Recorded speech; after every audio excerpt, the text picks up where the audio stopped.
Right, how are you doing? Thank you so much for making time and of course joining us right here on the program. Debate 411 is the name of the show. How to get in touch with us is very simple. Always tweet us at Debate 411 or you can tweet me directly at Eugene Anangwe.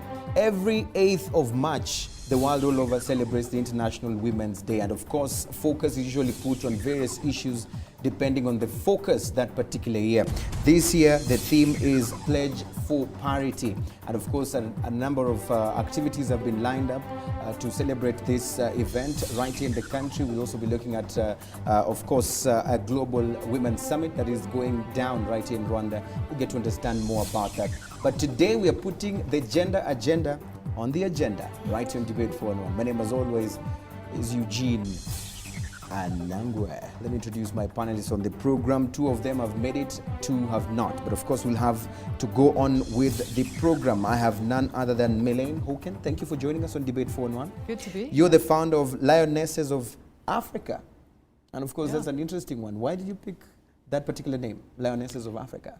It all started because I was doing some research for a book that was based on inspirational women entrepreneurs across the African continent who have become game changers and are literally opening up a whole new world of opportunities for women, particularly young millennials, to realize their dreams by becoming entrepreneurs and setting up businesses. And it was a fascinating subject. Right, so tonight all the lionesses out there will be roaring. That's exactly it. It's a wonderful analogy. Yeah, thank you so much. Also with us is none other than Mireille Carrera. Thank you for joining us on the show. You're the MD Cora Associates, and of course you also are a coach, you know, when it comes to inspirational speakers and all that kind of a thing and mentoring people. Thank you for joining us on the program. Thank you for having me. Right, and for you, Cora Associates, why? Why Cora Associates? Yeah. Cora Associates is actually inspired by the name, which is Cora. It's a Kinyarwanda name. What it means actually various things that are depending on how you use that word. Yeah. So Cora in Kinyarwanda is pronounced Kora, as in to work. Gukora ikintu, which means to create something, or gukorana n'abantu is to collaborate, and also Kora umuntu ku mutima, which means to inspire, to touch. Touch someone's heart. To touch someone's heart, also to inspire as well, which is what we do as a coaching company, focusing on personal development, on motivation, on really helping individuals, both men and women, to live their lives to the fullest. Yeah. So that was the inspiration. Being a Rwanda name, I thought, you know what, let's take it and let it out to the world. Yeah. So I have a feeling I know where the initiators of the Cora Awards got the name from. Two separate things, but I guess the spirit is the same. It's the same. Exactly. So let's talk about this key thing that we're talking about today on the program. Not the first time we've put this issue on the agenda, the issue of gender equality and of course women and politics, women and power, women and poverty eradication, all in the name of looking at the journey, you know, towards uplifting women and saying that all of you can also do what your compatriots, the men, have been doing. But we still are talking about this issue. Yeah. Does it concern you, Melaine, that this thing is still an issue? Even after all the campaigns, all the talk that we've been talking, we still have it as an issue, as a concern? Yeah, I think it's something that is an issue globally. I don't think it's something that is just pertinent to Africa and an African problem. I think gender parity worldwide is still a challenge. Some countries are getting it better than others and are really taking strides to make opportunities for women in all spheres of life and society open up. Rwanda is one of them.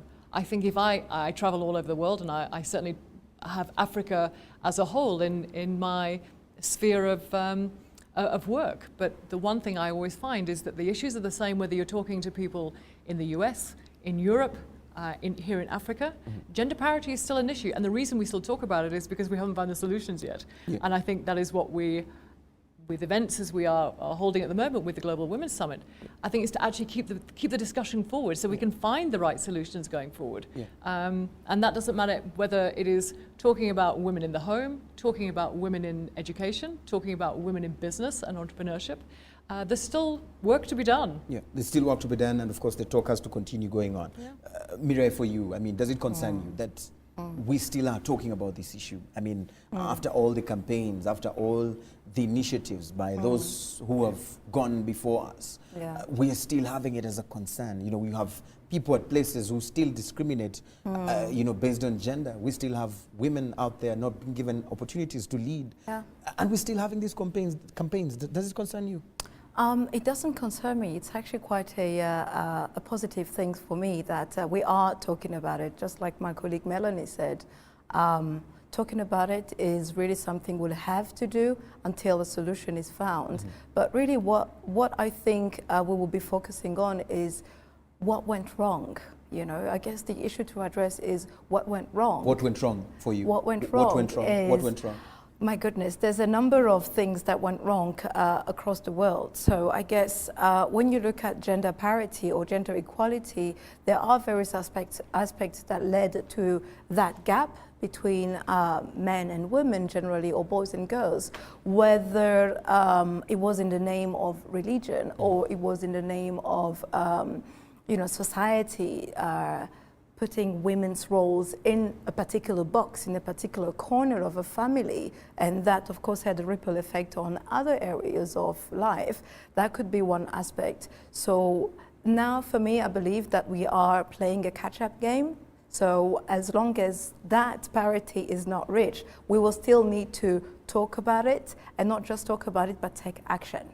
You know, So act upon the words, Yeah. not just talk about it, but words. When it comes to entrepreneurship, which is what Melanie focuses on, when it comes to Lionesses, some of the solutions to the issues are of course economic. So economic empowerment is one of many, but also legislation. So it really is something that we need to look at on a holistic level and quite broadly for that concern or issue to be solved. Yeah. So you feel there's need first for us to understand where we went wrong, and where we went wrong, you feel, is partly the traditions which, you know, cut out the place of a woman, and now we need to not just understand the problem, but move towards actions to solve that particular situation. Or perhaps, if I Yes. could just say, maybe we didn't understand the place of a woman in the first place, and that's, And that's what why led. we put them where we think they belong. That's right. For you, does it concern you that we still have these kind of things embedded in our minds for those who are still having them back there? And she says that it is now time to act, take action, and not just talk about these things. Yeah. But for others, critics of some of these international days, they'll say, it's just a day like any other day. It will come, they will go, hold placards, call for parity, and then after that, it's business as usual. You know what? I think it's business unusual these days, and I think getting the message out there and actually starting the debate is so important. And I think what's driving a new change, and the way that women are now demanding real, genuine parity in the marketplace, in the home life, in the education space, it's been led by a new millennial approach with young people, young women, who are saying, actually, I don't want things to be like they were for my mother, for my aunt, for my grandparents. I want it to be different, and I want things to be done my way. Millennials are extraordinary game changers. And what I see that is really exciting here in Africa is there is a new generation being driven by millennials that are saying, we want something to be different, and we can actually create it ourselves. We're not going to wait for somebody else to do it for us. So there's a new generation of women, and I've met them here over the last few days in Rwanda. I have been seriously impressed by young millennial women who are saying, if it doesn't exist, we'll create it. Yeah. If I want to make something happen, I'll invent it. I can't wait for other people to make it happen for me. The lovely thing about Rwanda that I think it's getting right is that the infrastructure to support that millennial thinking that says if it doesn't exist, I can make it happen, is actually here. It's not the case in the rest of Africa, and it's certainly not the case in the rest of the world. So that's what's really exciting, and I think that's the game changer. Yes, there is a lot to be done in the parity space, but millennials have a different way of approaching challenges. They don't wait for other people or government or society to actually make that change happen. They look at what the challenges are. Yeah. They look at the problems and they say, let's just do things differently. Let's find a different way of doing things. Yeah. Let's harness the power of technology. Let's actually change things by doing what we're good at and actually tackling a problem that other people over generations have struggled with. Right. And let's actually sort it out ourselves. Yeah. That's the game changer, I think. Yeah, the game changer indeed. But of course, as we look at it as a game changer, and she puts it clearly, crystal clearly, that for her, she looks at it as a lesson that the world can learn from Rwanda. But for you as a native, as a local, do you feel your peers are not really seeing what outsiders are seeing about our country in terms of the opportunities, in terms of the gains that have been made, and what can even make that has been achieved today even more and blossom further? Yeah. Do you feel it that way? I would agree with my colleague, but also being a Rwandan, local, native, but also global, I couldn't agree more with the fact that we are very blessed, and I feel proud to be Rwandan. When I look at the legal frameworks that our leadership or avails to us as women, so that's something I think I need to acknowledge. In the first place, because when you have the proper legal framework, everything else happens. So innovation that Melanie was talking about is enabled in a different dimension, and transformation really takes place. So yes, on one hand, it's great that we as Rwandans are doing really well, but we are still a little bit behind other nations around the world. So I guess it's a little bit of an exchange of, yes, we are spearheading transformation in Africa. When we look at politics, Rwandan women have got the most seats in parliaments in Africa. That's great. We've ticked that box when it comes to politics. But what about business? So when we compare Rwanda versus South Africa or Kenya, for example, there's still a lot of work to be done. And we as women, whether millennial or 20, 40, 50, 60 years old, we do have a role to play. And I think for me as a coach, being in the field of personal development, what is key is to understand that you too have a role to play. You too have something to give. You too have a contribution that it has a potential of leaving a great legacy. So it really all starts in the mindset. It all starts with overcoming fears, those internal barriers, as well as the external barriers that we mentioned earlier on that contributed to the gender parity being really difficult. Because when you say that, it can be looked at as the proverbial way of this father who has given the children everything that they need. If it is textbooks, if it is school fees, if it's the best school in the world, I'm giving it all to you. It's at your disposal. Then you go to school and you perform dismally. You do not score high. This is what some people look at it when you say that Rwanda has all this, the environment the government has put in place, the opportunities, and of course the laws are there. But you still come back to say that we still are lagging behind.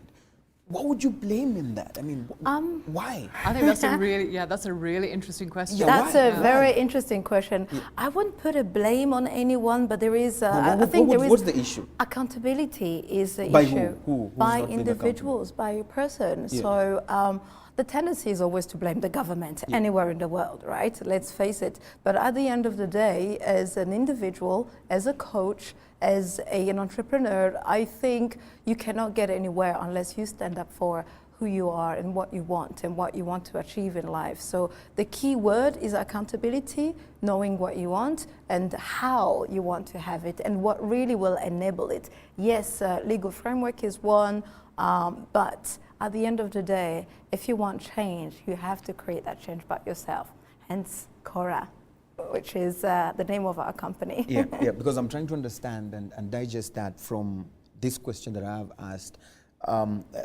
When you say we have to blame ourselves, in this case, who do you mean we? The women who feel left out, discriminated upon, despite the good environment that you say is there, you feel that they are the ones to blame themselves? There is no blame game. That's a problem. We've played for far too long a blame game. So my answer really is that there's no one to blame. There's nobody to blame himself or herself when it comes to innovation, transformation, and progress. Progress. It's really accountability. So I wouldn't blame any government for what's happening. If my life was not going in the direction I wanted, I would do anything necessary in my power to create a transformation. Yeah. So my Yourself, point, as an individual. well, we don't make ourselves. Yeah. So there's no such a thing as a man-made, self-man-made or a self-made woman. It's about accountability. It's just knowing what you want. Yes, that's really the key, the core element, knowing what you want and how to go about it, whether it is to gain capacity, to gain skills, to reach a certain point, or be educated to get to wherever you are going, is, I think, sometimes an issue where people lack courage or they are not in an environment that is conducive for them to really grow. Yeah. So there are a number of things that we can look at. Support, whether it's emotional support or financial support or a structure that allows a person, man or woman, to grow and really not blame. So the blame game usually starts when you are not empowered. So when you are disempowered, that's where you look at, oh, well, you make I blame excuses. so and so Exactly, because so I it's failed. easier, yeah. How do you look at it for yourself? yeah. Are we looking for solutions at the wrong places? Because we have the environment, as she says, but still, we still have an issue. You touched on something really interesting Yeah. in your question. Yeah. And you actually said, given that Rwanda has all of these incredible resources, Yeah. it has basically, for women in particular, you have access to resources, services, access to finance, you have access to expertise, you have access to markets. Basically, the foundation is actually laid Yeah. to do something really quite incredible. We should be seeing large numbers of young women, all women entrepreneurs coming through the system. But we're not seeing that. Yeah, and it's really interesting. When I came, this is my first visit here. I've been wanting to come here for a very long time, and I've been writing about Rwanda for quite some time, and particularly in the entrepreneurship space. And I asked the same question when I came here. Given that everything is here that would create probably one of the most perfect entrepreneurial environments, why are we not seeing large volumes of women entrepreneurs here? And I asked that question of a number of millennial women entrepreneurs that I met throughout the course of today. Yeah.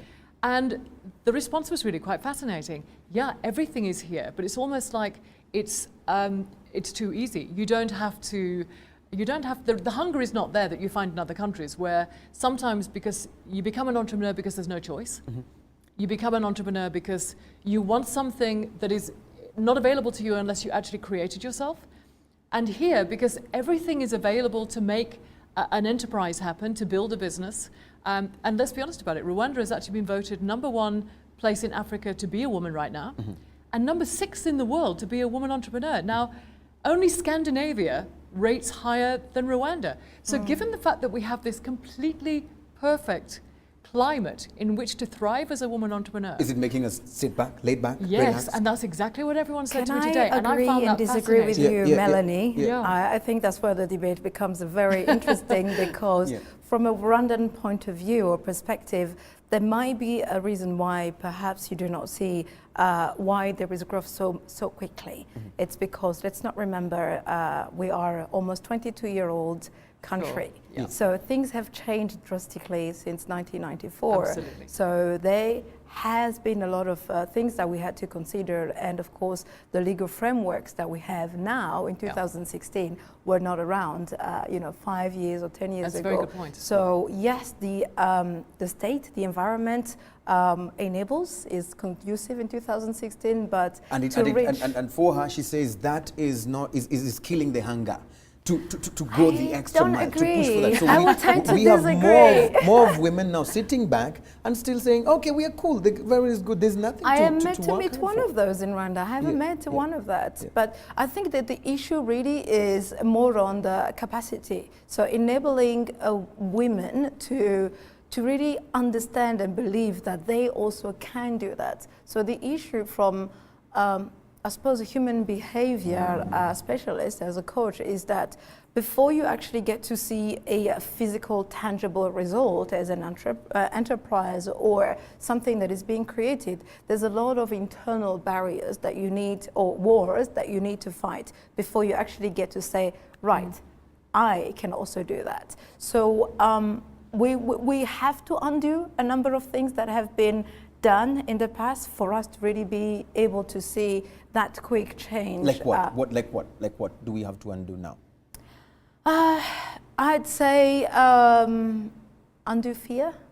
Yeah, I'd say undue fear, undue perhaps I wouldn't say trauma, but anything that has held back an individual to believe that they can also do that. But when it comes to entrepreneurship, which is one of the main topics of the conference, is that it takes a lot of courage anywhere, whether it's in Rwanda or anywhere else. There are statistics that say that over 90% of individuals on Earth may choose to remain in a secure environment of a salary or employment because they have a paycheck on every year or every month, so it pays the bills. So that it pays the bills mentality is very common with men and women, and it's even more pronounced with women, whereby you really don't want to take risks of losing a salary, or you really don't want to take risks of being different from your aunts, your village, or what your family is expecting you to do. So that, for me, I think is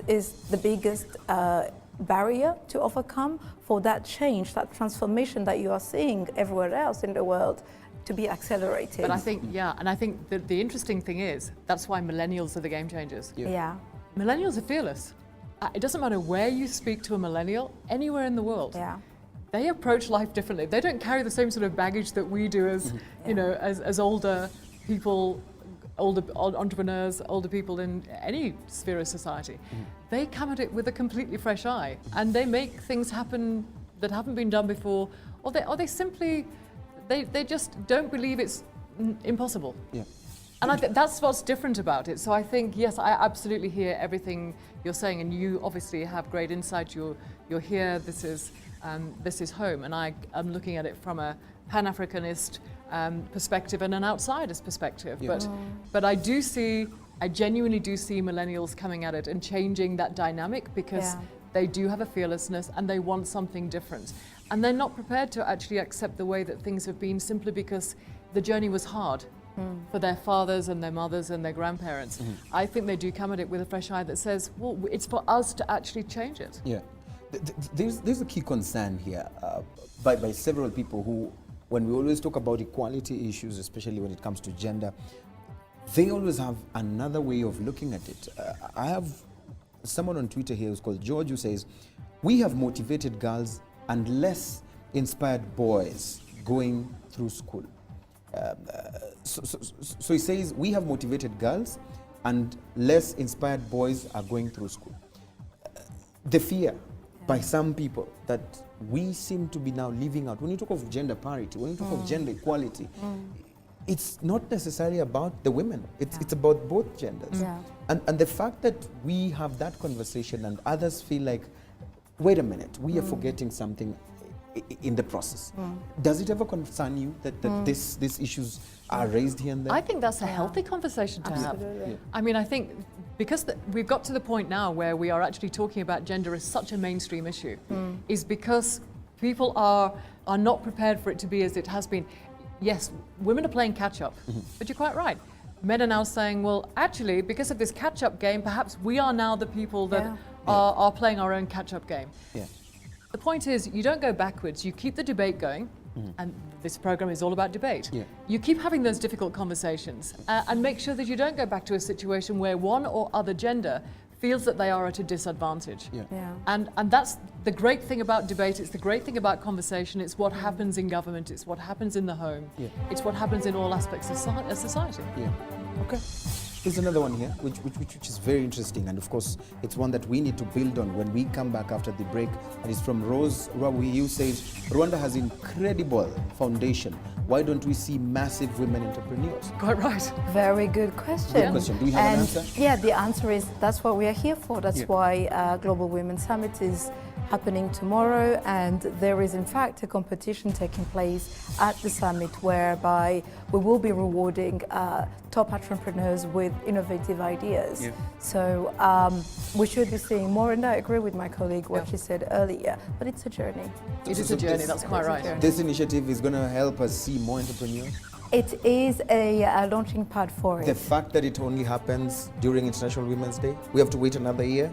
Not at all. It's a No, launching that's pad. exactly it. It's a launching pad for different programs that will be taking place, really to create more entrepreneurships and, of course, increase economic empowerment Yeah. and have more women have access to capital, etc. And it will have a ripple effect on the Rwandan economy in general.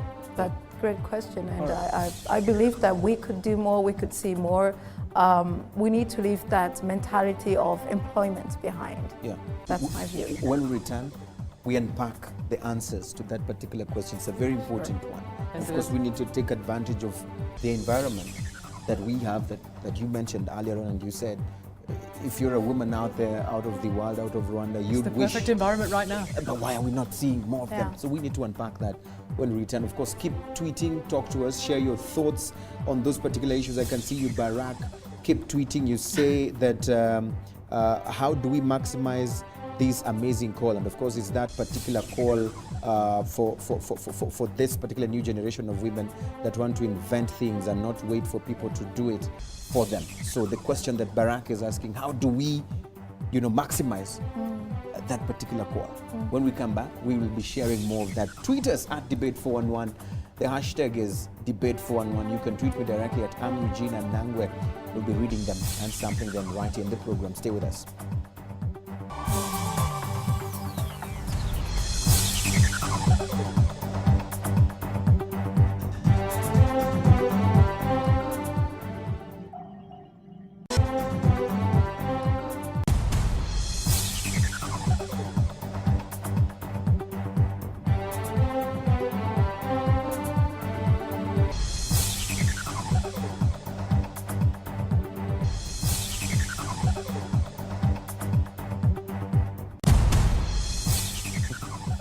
All right, thank you so much for making time and, of course, choosing to be with us on Debate 411. Every Monday and Wednesday, we are here from 9 p.m. talking, of course, about different issues that affect us in the society with one particular aim, moving those conversations forward and finding applicable solutions to them. My name, as always, is Eugene Nangwe. You're tweeting us at Debate 411 or at Eugene and Nangwe, and I'm of course reading some of those particular comments that are coming through. I have Kaibanda Julian, who says that discriminatory laws and customs constrain women time, choices, and abilities. Do we have these discriminatory laws? I mean, unless if she's talking about elsewhere. Let's get down to Rwanda, and of course the environments that we are in. If we are to solve these particular issues and, of course, move the conversation forward and go back to that particular question that had been asked earlier on, if you sit back today as a person who's been coaching and telling people and, of course, doing these particular activities towards equality and motivating people, are there any of this that you see in yourself that we need to work on in order to push for this equality issue? Yes, so very interesting comment. But when it comes to discriminatory laws, I have to say that we're very fortunate that in Rwanda things are very different. But just to remind you that our company is headquartered in Dubai, in United Arab Emirates, and I have personally been living in Dubai for a long time. So when it comes to discrimination and laws that do not enable women to do what they wish they would want to do, I can relate to that because I have lived it and I've seen it in the Middle East. So I can see the impact it has on women's lives, on families, and on the economy of that particular country. But in the context of Rwanda, again, as I said, we are very blessed that we've got So we have that. no excuse of saying that we have any discriminatory law. We need to I'm be not all aware out of there. any at all. Yeah. Yeah, so it's really the environment, as we said earlier, is facilitating any transformation, any innovation. In fact, there are so many initiatives really to push women and girls to do different things. So recently I've heard about initiatives in the innovation space, like IT. You've got girls in ICT or Yeah. Miss Geek Yeah. competition, really just to get more women in technology. And that's a very strong participate. sector in this country. Yeah. Absolutely, Yeah. yes. So there is more that can be done when you look at engineers. I wish there were more women in being engineers, or women in different sectors where we haven't historically played a role in, but I wouldn't put that in the corner of discrimination. So as far as I know, there is not such a thing over here. But when you look at the African context, perhaps yes. And when we look at the globe, when we look at things that may enable that discrimination, there are a number of reasons that may happen. Yeah. Before I go back to Melinda, I want to understand from you. Yeah. Candidly speaking, it's a key question that was actually posed out here concerning the environment and Sure. the lack of maximization, for lack of a better word, of that particular environment in terms of having more women entrepreneurs, Yeah. women business owners, women CEOs Yeah. and MDs. Why do you think we do not have this? Very good question today. I think there are enabling environments. When I look at entrepreneurship predominantly, you do have things like the Private Sector Federation that has a specific chamber for women entrepreneurs. In fact, that we have been collaborating with on this summit. So I think we have some structure, we have a framework to enable more entrepreneurs, but from my perspective as a coach, I will emphasize the fact that perhaps there isn't enough encouragement in our environment really to help us propel our ideas, our thoughts, our businesses to another level. So if you were to ask me what I wish to see more of, I guess that's the answers of your question, is I wish to see more of family members, friends, and also businesses really encourage women and men to really follow through their ideas, follow through their aspirations to grow. Because every human being wishes to grow. Every human being wishes to go from A, Yep. which is today, to B, because that's in the nature of who we are and what we do, regardless of the gender. So we are still wishing. That's really Yeah. a big concern, that we are still at the level of wishing, that we, like you say it, like I wish to see this.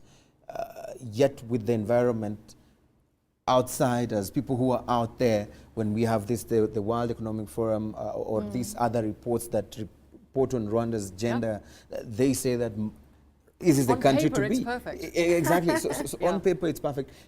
If you were to be born in Rwanda, if such a thing was to happen right now, what different would you have done with this environment that you say that you guys have, but you're not really taking full maximum advantage of?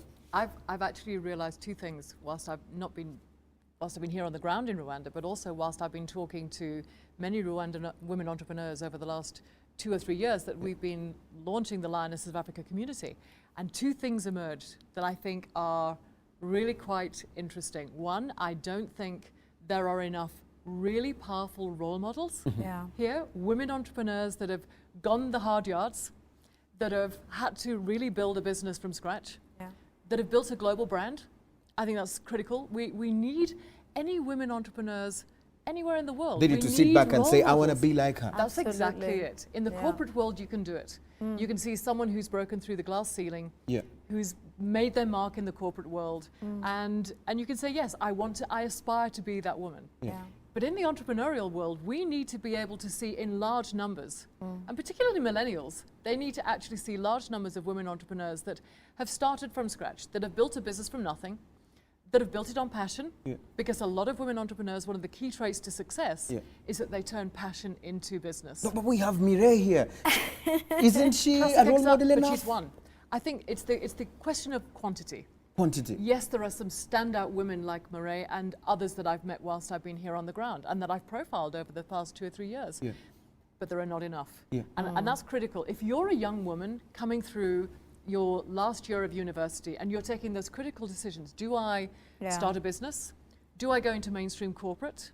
Do I travel the world? Do I sit and have a family and actually not start a business? Yeah. If you don't have enough role models that sit in that entrepreneurial space or sit in that corporate space that are your The people your that you mentors. aspire to. I They- think, they're yeah, your so mentors. mentorship is a very key, critical role really Absolutely. to, whether it's economic empowerment or women growing in But one first of all, area. before you go there, just pause for a moment. Okay. Do you agree that we Totally. have not had enough role models as Yeah. women, entrepreneurs who we look up to and as young women and ladies and say that I want to be like her? This is the problem.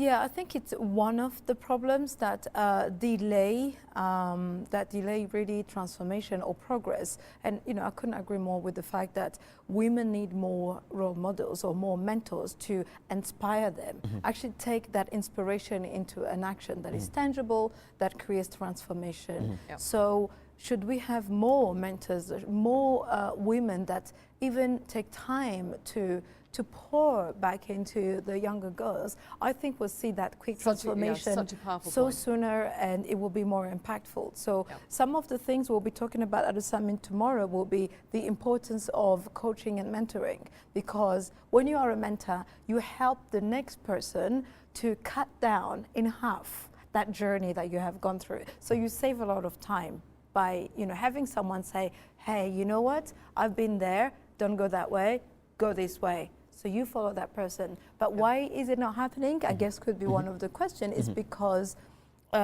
you invest a lot of time in giving something back to someone. So mentors will need to see the potential in the mentee, but also invest time for that tangible transformation to take place. Yeah, but you're based in UAE, right?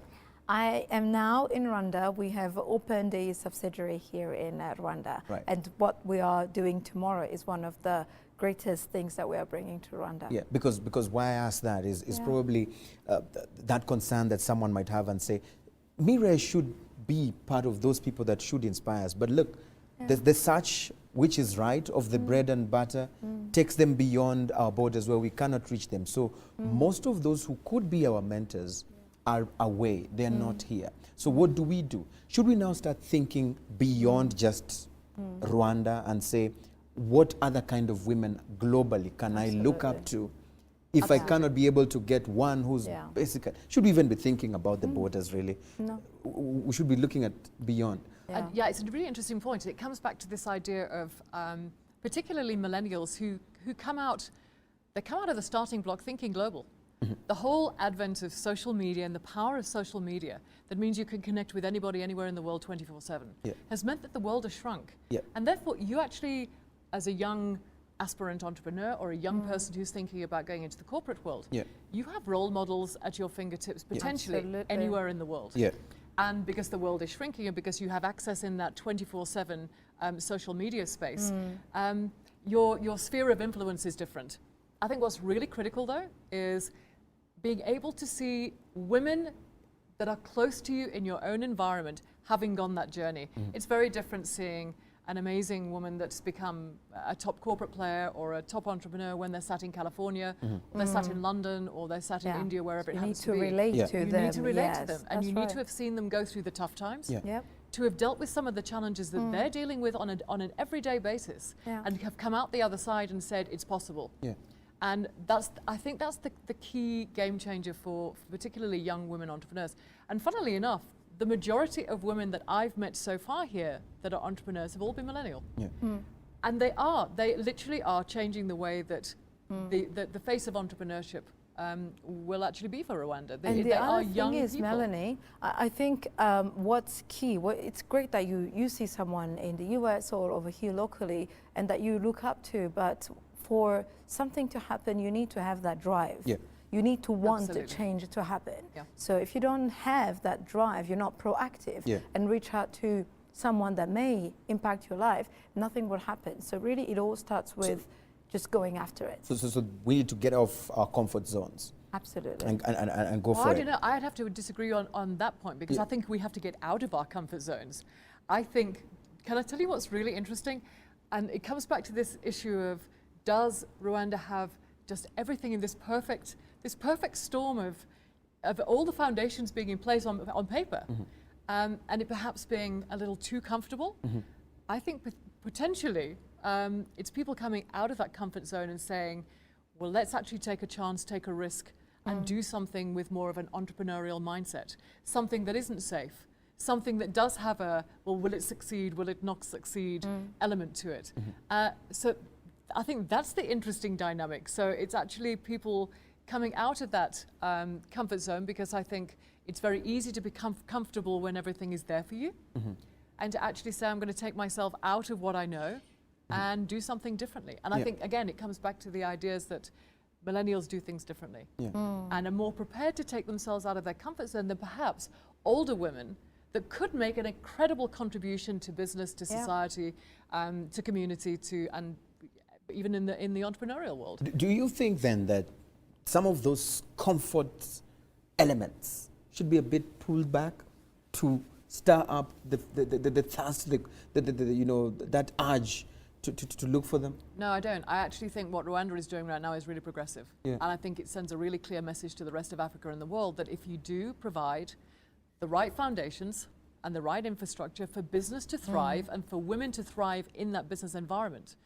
it is down to the women to actually take advantage of the opportunities that are there and to start creating the next generation of really exciting businesses, products, services, and different ways of doing things, and change the attitudes that go with it. It takes time. You know, Marie said something really critical, that Rwanda is on a journey right now, and it's at the start of that journey. I mean, you know, 20 years is nothing in the lifetime of a nation. Absolutely. And it's a journey, and you're on a particular stage of that journey. Entrepreneurs, young people, millennials, people that are changing their lives for the better, are doing it as part of that journey. So to take that something away because people aren't taking advantage of it sends the wrong message. I think we need to send a very clear message. And I think Rwanda is sending a really positive message to the world that it's getting so much right and it's putting the right foundations in place. It just might take a little longer for people to take advantage of those things. A key one here from Nikki on Twitter, and it says that in the words of President Paul Kagame, no one benefits if women are held back. We have to change mindsets, not just laws. But which school do we go to be taught about mindset change? That's the issue. School of life. You see, because most of the time people tell you, you have to change your mindset. Start changing your mindset. But how do we do that? How do we deal with that? Yeah, but no one tells you to change your mindset. If someone tells you to change your mindset, that's control, that's manipulation. And again, for me, I think it all has to do with accountability. So you take hold of your own mindset in deciding what you really want, what you want to see. And I couldn't agree more with that statement that if you hold someone back, be it a man or a woman, you know, you won't see any change or progress happening. So mindset, absolutely. Being a coach, I couldn't agree even more that, you know, it all starts within before it goes out. It's an inside-out job. So do you feel we haven't dealt with within ourselves? The inside. We haven't dealt with that? That's right. But again, that's a journey. It is a journey, you know, that's a personal journey you have to go through. That's right. And I think you reach a point where maybe your goals in life or your surroundings or your aspirations change, and that changes your mindset. Circumstances can change your mindset, but it is a personal journey. People change it when it makes sense to them or when circumstances dictate it. And I think certainly, you know, some of the discussions that we're going to be having at the summit over the next 24 hours are going to be interesting in that space, because I think you're going to have a lot of people who are on a particular journey to changing their mindset or their life in one particular direction or another, and are looking for inspiration, motivation. Exactly. And, you know, really, it goes in line with my passion, really, which we turn into the coaching models that we do, which is called KORA, K-O-R-A. It's actually an acronym that talks about knowing yourself. So what you are saying is that the mindset is something that has to do with really knowing who you are, what you want, and also your strength. I guess people don't really take time to really know themselves, know their strengths, their gifts, their talents, their abilities, and what really drives them. So what drives you to do what you do, so that you are fulfilled, so that you know that you are living a life that is according to what your choices are, and not what your family dictates, or your circumstances, or your environment, or your past. So all of those things really design who we are, but they don't define who we are. We are the ones to define who we are. Yeah, but is there an end game to this particular notion of traditions are continuing to hold us back? will there be any end game to that? Because looking at that, it becomes one of the lists of the issues that still draw ladies and women behind. Our traditions, our cultures. And last time we had this conversation, someone says there's no tradition that is retrogressive unless, you know, it goes in other different ways. But of course, can we have an end game? Can we ever have an end to that particular sort of reason as to why we are lagging behind? I wish I could say yes, we can have, but again, it's a process, it's a journey ahead. But when it comes to traditions, there are certain things that have created biases. So meaning, if you are making a choice to do this as a woman, you might be tagged as you know, a particular name. So that has created a certain aversion to making decisions. So not making a decision is really also going back. So. I think to your question, can there be an end game? That's something I'd love to see in my lifetime. Yeah.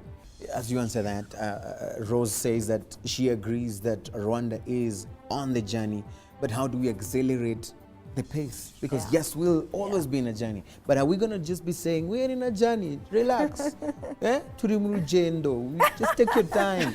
Are we going to be there just being comfortable that we are in a journey? How do we accelerate this? Well, again, I think it actually comes down to a new generation coming through that doesn't have time to wait and doesn't believe they have to. Is that generation here today? Yeah, is it it's the millennials. Look at anywhere in the world and look at where real change is happening and where pace of development is happening. You've actually got a millennial generation that doesn't want to be like their parents. They want things now. They're not prepared to wait for someone to invent it tomorrow. Yeah. They're quite capable of inventing it today. And I think, do you know what's really interesting? I really enjoyed your question about, can you have progress and can you maintain tradition at the same time? Yeah. Absolutely. I think it's simply a matter of time. And I think what's going to be And that time is what she's asking. How do we accelerate And I think the that's pace? the interesting thing. Yeah. I think you're going to find millennials will actually dictate the pace of change in that space. They want the best of tradition, but they want to lose what didn't work and what doesn't work for them as a new generation coming through. But they want progress, and they want progress with a pace. And I think that will be the defining change factor. Because again, we can all sit down, we're all of a certain age, and if things have been done in a particular way in our lifetimes and for our generations. But the millennial generation coming through doesn't think like that. Do you think you're part They of that want to do generation? I wish. You wish you were. I would love to be. So in it's the not millennial it's not space the right now. Yous and the Mires that will change this space. No, it's not. I would love to say that's the case, but we had our time. And we were part of a journey in a different time when there were different challenges. Millennials right now are going to dictate the pace of change. I genuinely believe that, whether it's in innovation, whether it's in the way things are done, whether it's changing attitudes, and particularly, you know, I think the real game changer has been technology. It's been access to a world through social media, through access to internet, through a different way of looking at the world and the world shrinking. And therefore the pace of change for them, it's easy. You know, you've actually got it at your fingertips. You've got But it the in key your word, palm. I think the key As we word go, that you use as as we we go, go, right. So the key word is want. Yeah, so you've used want many times. That's exactly I'm a it. coach, I have to pay attention to the words. So want is really the key word, and I couldn't emphasize the fact that it all starts with what you want and what you don't want, what you want changing. Yeah, and that really what creates accountability, transformation, and everything else that we wish to have. So for that, the transformation to take place, the individual needs to really demand it, request it, be proactive, and just really go after what they want. But now, I would leave the audience with a question: what do you really want? That's the question for you. It's your parting question. Yeah. It's parting word. So as we go, do you feel that these international days have just become days like any other, where world leaders meet and come with microphones, talk to us, celebration, then we go back home? How do we justify? Others say that these are those events where we look for the budget, some money to do our activities. How do we justify these days and say the International Women's Day has had an impact in this way and this other way? I think you In see closing, it. I think you see it very much for what it is. It's a way of shining a spotlight on a particular issue, but it's a way of, for the remaining days of the year, to find the solutions to that particular issue. That's the trick. It's about getting people talking, shining the spotlight on a particular issue. In this instance, It's about women's empowerment. It's about women fulfilling their potential in society. And if it gets people talking for the other 364 days of the year about the solutions to get there, then an international day is the way to get the So one more time, conversation we'll be going. talking about gender parity throughout the other. Absolutely that. Yes. It's the last question as we go. Someone says here, can the Tomorrow Global Summit help at least set a target for that transformation? Will it? Yes, so there will be practical ways really for that transformation to take place. Just to add up on what Melanie just said, that the summit taking place tomorrow is not just another summit where you have, talks, panels, and, we all go eat and drink and that's it. The difference really, the game changer for a Global Women's Summit for the first time in Rwanda is that we will be showcasing action. Women who have done something. So the 5 women entrepreneurs that will be at that event will really showcase to the world that yes, there are women, yes, they've achieved something, and then they will be rewarded quite handsomely about it. Awesome. Thank you so much for your time, both of you. Thank Of you. course, for sharing your insights. We're looking forward to being part of this particular journey. And of course, tag us along anytime, any day. Thank you Thank so much you. for having us. Thank you so much. Of course, for you too who's been tweeting us, thank you for being a part of the program. Richard, you're concerned. You say, was the topic tonight women and leadership or women and entrepreneurship? I think when you are an entrepreneur, you can be a global leader Yeah. Absolutely. economically and in different ways, all right? So we still managed to tackle the whole issues that we're looking at. But of course, generally, we're looking at the issue of the International Women's Day. And of course, the focus was looking at some of the key issues that women and of course the world has been going through towards the journey of equality. We'll see you again on Wednesday, same time, same place. So do join us then. My name as always is Eugene Anangwe. Goodbye.